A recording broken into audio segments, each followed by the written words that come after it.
This court's now in session. Please be seated.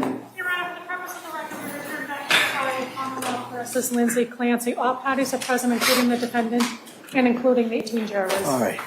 Members of the jury, thanks for your patience. We were able to deal with that issue. And so we're going to return now to the cross-examination. We're still going to take a morning break, as I've told you before. It might just be a little bit affected by the fact that we just took that, that you took that break. We didn't take that break. So with that, we're going to return to the cross-examination. Mr. Reddington. Sergeant Lawlor, we're at the point where you are assisting, if you will, in the custody of Lindsay at Brigham and Women's Hospital when you observed a doctor enter into that area and ultimately into her room. Is that correct? Yes. All right. And the door was either closed or open or halfway, you don't recall, which is understandable, but you just don't remember if it was closed completely or open a little bit, right? Correct. But either way, you weren't eavesdropping or trying to hear anything, were you? No.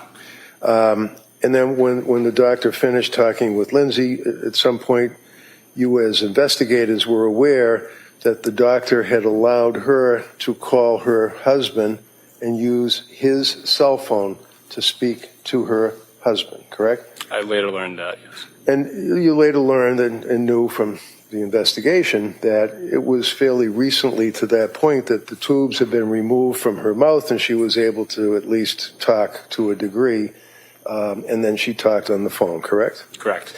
And after that, fair to say that you did not, when I say you, I mean collectively, all the police officers investigating for the DA's office, you did not see any reports or anything that would indicate what, if anything, was said between Dr. Zeizel and Lindsay in that room, right? Correct. And who is Sergeant, is it McElligan? Sergeant McElligan, yes, sir. And Sergeant McElligan, Joshua, Yes. he's the lead investigator in this case, is that correct? Correct. And at the time, he was a sergeant, you were a trooper, right? At the time, we were both troopers. Oh, both troopers, okay, so you both got promoted. And he, as the lead investigator, told you in a conversation, or perhaps more than one, that the government theory is that Dr. Zeizel told Lindsay to say to her husband that she heard voices, right? Yeah, if you could rephrase that. Okay. Did you talk to McElligan about the theory that Dr. Zeizel is the reason that she told her husband that she heard voices? Yes. And do you remember where or when that conversation occurred, or how many times that you guys discussed that? I believe it would have been at the office. I don't recall exactly when. Okay. And there's no investigator basis for that. That's McElligan's speculation. Is that correct? Correct. When you went there and you observed Lindsay after the doctor left, she's still obviously in the bed because she's paralyzed, right?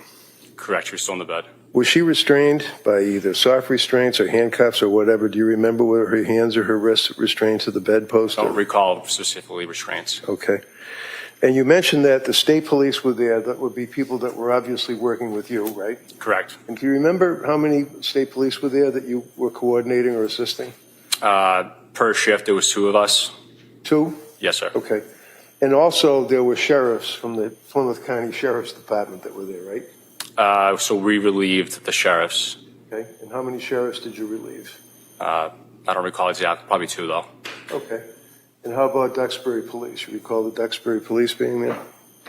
I do not recall Duxbury Police there. How about the security cops for the hospital? Do you recall them being there, either in the room or outside the room? I don't recall them being outside the room. Do you recall coordinating with the security boss, the head guy for the hospital security? I recall having some assistance at some point from security to get up there. Okay.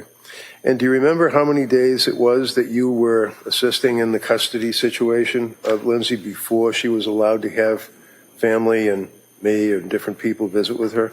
I don't recall exactly how many days. About a week maybe, or less, or longer? Less than a week? Less than a week? I think, yeah. I don't remember exactly, though.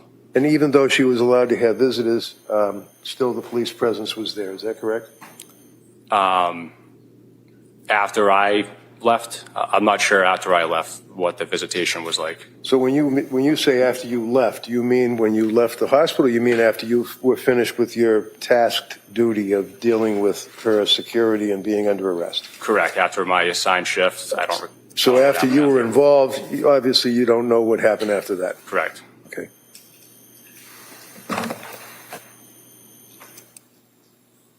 That's all I have. Thank you, sir. Thanks, sir. Redirect, Ms. Buckingham.